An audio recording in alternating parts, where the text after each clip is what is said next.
Hi hello నమస్తే. ప్రతి ఒక్కరికి కూడా నేను పేరు పేరున తెలియజేయాల్సింది ఏంటంటే సబ్స్క్రైబ్ చేసుకుంటున్నారు, చూస్తున్నారు, సపోర్ట్ చేస్తున్నారు, ఓకే. అలాగే నా ఛానల్ అనేది రికమెండ్ జరగట్లే. అంటే 10 మందికి చూసే వాళ్ళైనా చెప్పట్లేదు, లేకపోతే యూట్యూబ్ వాళ్ళు కూడా రికమెండ్ చేయట్లేదు. దయచేసి మీరైనా కనీసం అట్లీస్ట్ మీకు నచ్చితే, నిజంగా నా వివరణ అనేది మీకు నచ్చితే రికమెండ్ చేయండి. మీ ఫ్రెండ్స్కి కానీ, మీ శ్రేయోభిలాషులకు కానీ, మీ నైబర్స్కి కానీ రికమెండ్ చేయండి. డెఫినెట్గా నేను కష్టపడతాను, ఇంకా మంచి మంచి సాంగ్స్ని మీకు వెలుగులో తీసుకొస్తాను. మీకు చక్కటి వివరణ ఇస్తాను. ఇది యాక్చువల్లీ ఈ సాంగ్ ఫీమేల్ వాయిస్ చిత్ర గారు పాడారు. ఈ సినిమాకి మ్యూజిక్ ఇచ్చింది ఎస్ఏ రాజ్ కుమార్ గారు. అలాగే ఈ సాంగ్ రాసింది the legendary lyricist Sirivennela Seetharama Sastry గారు ఇచ్చారు. ఆయన లిరిక్స్ ఎలా ఉంటాయో ప్రత్యేకంగా చెప్పనవసరం లేదు.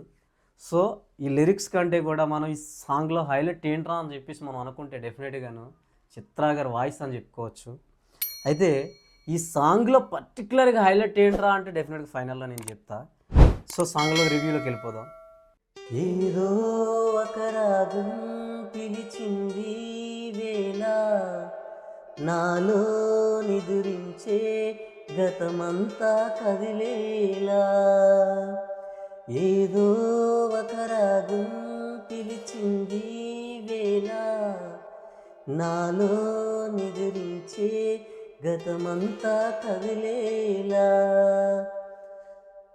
నా చూపుల దారులలో చిరుదివ్వులు వెలిగేలా, నా ఊపిరి తీయలలో చిరునవ్వులు చిలికేలా. జ్ఞాపకాలమై మార్పు, జ్ఞాపకాలనే కల్పు, జ్ఞాపకాలే నిట్టూర్పు, జ్ఞాపకాలే ఓదార్పు. ఏదో ఒక రాగం పిలిచింది వేళ, ఎదలో నిదురించే గతమంతా కదిలేలా. ఇక్కడ ఫీమేల్ వాయిస్ కాబట్టి వాయిస్తో కంపేర్ చేసుకోవద్దు దయచేసి. ఆవిడలాగా లేదంటే వాయిస్ అంటే నేను ఆన్సర్ చేయలేను. కానీ ఆవిడ లెజెండరీ సింగర్. ఆవిడ పాడిన విధానం పట్టుకొని మనం పాడడమే తప్ప ఆవిడలా పాడాలన్నా సరే మన వల్ల కాదు. అంటే ఇంకా చరణం విషయానికి వస్తే మాత్రం పల్లవిలో రాగం హైలైట్.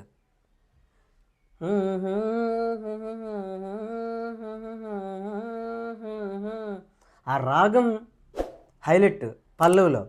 ఇంకా చరణానికి వస్తే మాత్రం అమ్మాని పిలిచే తొలి పలుకుల జ్ఞాపకమే, రామ్మాని పలికే లాలించిన జ్ఞాపకమే, అమ్మ కళ్ళల్లో అప్పుడప్పుడు చెమరింతలు జ్ఞాపకమే, అమ్మ చీరనే చుట్టే పాప జ్ఞాపకం, అమ్మ నవ్వుతే పుట్టే సిగ్గు జ్ఞాపకం. చూడండి ఎంత మంచి లిరిక్స్ అంటే, అమ్మాని పిలిచే తొలి పలుకుల జ్ఞాపకమే.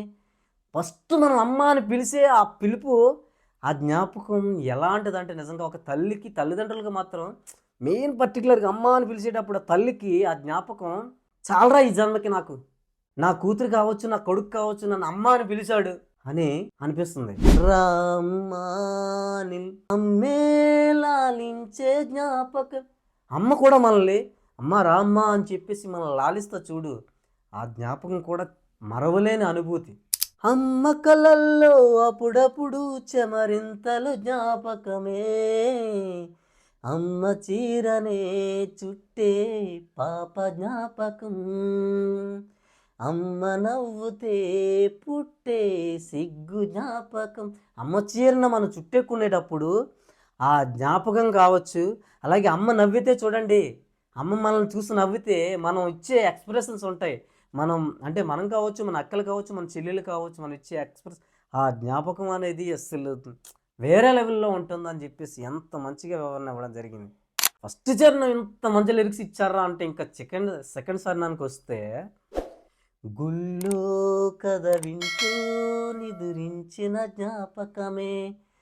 గుళ్ళో కథ అంటే ఈ హరికథలు అవి ఉంటాయి చూడండి, అప్పుడు మనం వెళ్ళేటప్పుడు పాడుతూ ఉంటారు. లేకపోతే ఏదైనా వినాయక చవితులు కావచ్చు, ఏవైనా మనం చాలాసార్లు గుళ్ళో మనం నిద్రించిన జ్ఞాపకాలు ఉంటాయి. మీకు కూడా ఉంటాయి డెఫినెట్గా. ఉంటే డెఫినెట్గా కామెంట్స్ రూపంలో తెలియచేయండి. చూడండి, గుళ్ళో కథ వింటూ నిదురించిన జ్ఞాపకమే, బల్లో చదువెంతో బదిరించిన జ్ఞాపకమే. బళ్ళో ఎక్సలెంట్ అచ్చు తెలుగు వర్డ్, అస్సలు సిసలైన తెలుగు వర్డ్.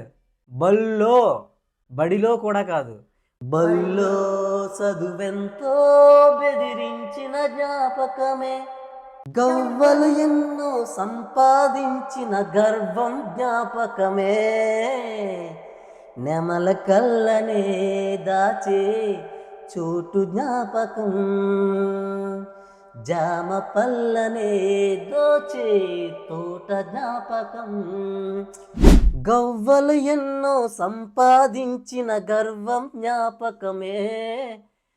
చిన్నప్పుడు ఆడుకునేటప్పుడు ఆ గవ్వలు మనం ఎక్కువ సంపాదిస్తే అదొక గర్వం. నా దగ్గర కోట్లు ఉన్నాయి, నన్ను మించినోడు ఎవడూ లేడు. ఆ గవ్వలు, ఆ గోళీలు అవి సంపాదిస్తే ఆ పిక్కలు, చింత పిక్కలు నిజంగా నా చిన్నదనాన్ని తీసుకెళ్తున్నాయి. మీకు కూడా అనిపిస్తుంది డెఫినెట్గా. ఈ సాంగ్ వినండి, వినేటప్పుడు డెఫినెట్గా మీకు కూడా అనిపిస్తుంది. నెమలి కళ్ళనే దాచి, ఆ నెమల కళ్ళు గుడ్లు పెడతాయని, పిల్లలు పెడతాయని, అలా ఎలాంటి జ్ఞాపకాలు అవి. జామపళ్ళు దోచడం కానీ, యాక్చువల్లీ ఇప్పుడు జామపళ్ళు ఎంత కొని తిన్నా సరే ఆ తృప్తి, అప్పుడు కలిగే తృప్తి, దాచుకొని తినే తృప్తి అయితే మాత్రం ఉండేది కాదు. అప్పుడు కలిగిన అనుభవం వేరే, అప్పుడు వచ్చిన ఫీలింగ్ వేరే. మరి మీకు కూడా ఎలాంటి జ్ఞాపకాలు ఉంటే డెఫినెట్గా కామెంట్స్ రూపంలో చెప్పండి. దయచేసి ఈ సాంగ్ మాత్రం డెఫినెట్గా ప్రతి ఒక్కరు కూడా 90స్లో, పర్టికులర్గా 90స్లో పుట్టిన వాళ్ళు ప్రతి ఒక్కరికి జ్ఞాపకాలు ఉంటాయి. అండ్ ఈ సాంగ్ చక్కగా ఇంప్లిమెంటేషన్ చేసినటువంటి చిత్ర గారికి ఎంత క్రెడిట్ అయితే ఇస్తామో, ఈ సాంగ్ రాసినటువంటి సిరివెన్నెల సీతారామ శాస్త్రికి అంతకంటే క్రెడిట్ అవ్వాలి. ఇంకా ఆయన మన మధ్య లేరు, లేకపోయినా సరే ఆయన పాటల రూపంలో ఆయన మన మధ్య ఉండి నిజంగా మనల్ని మనం గుర్తు చేసుకుని చెట్లు ఆయన ఎంత చక్కగా అప్పట్లో మంచి లిరిక్స్. అంటే ఇప్పుడు యూట్యూబ్లో చాలామంది చిన్నప్పుడు పోస్టులు అవన్నీ చూసి 90స్లో ఇలా ఉండేవి అని చెప్పేసి ఎంజాయ్ చేస్తున్నారు. అవేమీ అవసరంలే. ఈ ఒక్క సాంగ్ ఒక్కసారి వినండి.